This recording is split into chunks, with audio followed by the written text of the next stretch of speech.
নমস্কাৰ আপোনালোক সকলোকে আমাৰ এই বিশেষ অনুষ্ঠান সন্ধানলৈ স্বাগতম জনাইছোঁ। আপোনালোকে জানে যে আমি প্ৰত্যেক সপ্তাহতে এজন বিশিষ্ট ব্যক্তি আপোনালোকৰ সন্মুখলৈ লৈ আহোঁ। তেখেতক আমি লগ কৰোঁ, তেখেতৰ মনৰ ভাৱ জানো। এনেজন ব্যক্তি যিজনে আমাৰ কাৰণে প্ৰেৰণা, আমাৰ যুৱক প্ৰজন্মৰ কাৰণে প্ৰেৰণা, তেনে এজন ব্যক্তিক আমি সদায় আপোনালোকৰ মাজলৈ লৈ আহোঁ।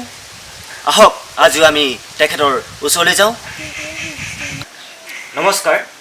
নমস্কাৰ। বৰা ডাঙৰীয়া। হয়, নমস্কাৰ। নমস্কাৰ। এয়াই আমাৰ বৰা ডাঙৰীয়া। এখেতে পশুপালনৰ জৰিয়তে এজন স্বাৱলম্বী ব্যক্তি হিচাপে আমাৰ সমাজত পৰিচিত হৈছে। আমি তেখেতৰ গৰুৰ বিষয়ে, তেখেতে গৰু কেনেদৰে পালন কৰে, তেখেতে গৰুক কি খুৱায়, এই বিষয়ে আমি প্ৰথমে তেখেতৰ পৰা জানিব বিচাৰিম। বৰা ডাঙৰীয়া, হয়, আপোনাৰ সৰ্বমুঠ গৰু কিমান আছে? সৰ্বমুঠ বুলি ক'বলৈ গ'লে সৰ্বমুঠ আপোনাৰ দুজনী নেকি? হয়। আপুনি মানে গৰুক কি খুৱায়, কি খাদ্য দিয়ে? আপুনি এনেই কলি গৰুজনীৰ কথা কৈছেনে নে বগীজনীৰ কথা কৈছে? ঠিক আছে বাৰু, আপুনি প্ৰথমতে কলিজনীৰ কথাকে কওকচোন। কলিজনীক মই এনেই ঘাঁহে খুৱাওঁ। ঘাঁহে খুৱায়? হয়। এই বগীজনীক কি খুৱায়? বগীজনীক সেই ঘাঁহে খুৱায়। ঘাঁহে খুৱায়? হয়। হয়। বৰা ডাঙৰীয়া, হয়, মই আপোনাক এটা কথা সুধিব বিচাৰিছোঁ। হয়, জনাব। হয়, আপুনি গৰু ক'ত ৰাখে?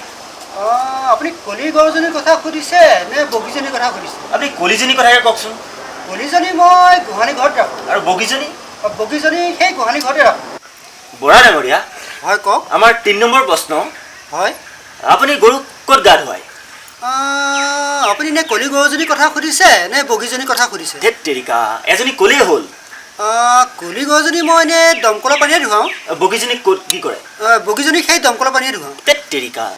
বৰা ডাঙৰীয়া, হয়, কওক। আমাৰ শেষ প্ৰশ্ন আপোনালৈ প্ৰতি, জনাব। মানে আপোনাৰ গৰুৱে গাখীৰ কিমান দিয়ে?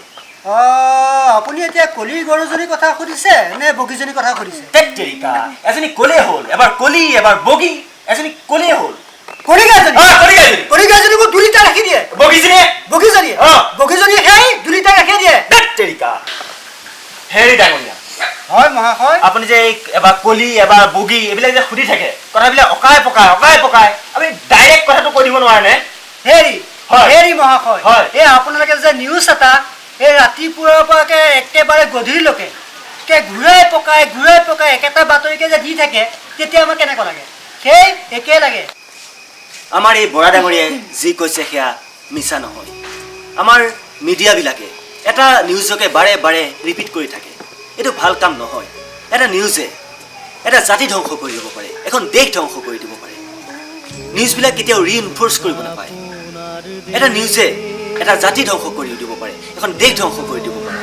গতিকে আমি সংবাদ মাধ্যমলৈ, গণতন্ত্ৰৰ চতুৰ্থ স্তম্ভ সংবাদ মাধ্যম, তেখেতসকলক আমি অনুৰোধ জনাইছোঁ, তেখেতসকলে যাতে এনেকুৱা ধৰণৰ ৰিইনফৰ্চ ধৰণৰ কাম কেতিয়াও নকৰে, তাৰ প্ৰতি তেখেতসকলক আমি অনুৰোধ জনাইছোঁ। আৰু আমাৰ এই অনুষ্ঠানটো ইমানতে সমাপ্তিৰ ঘোষণা কৰিছোঁ। ধন্যবাদ।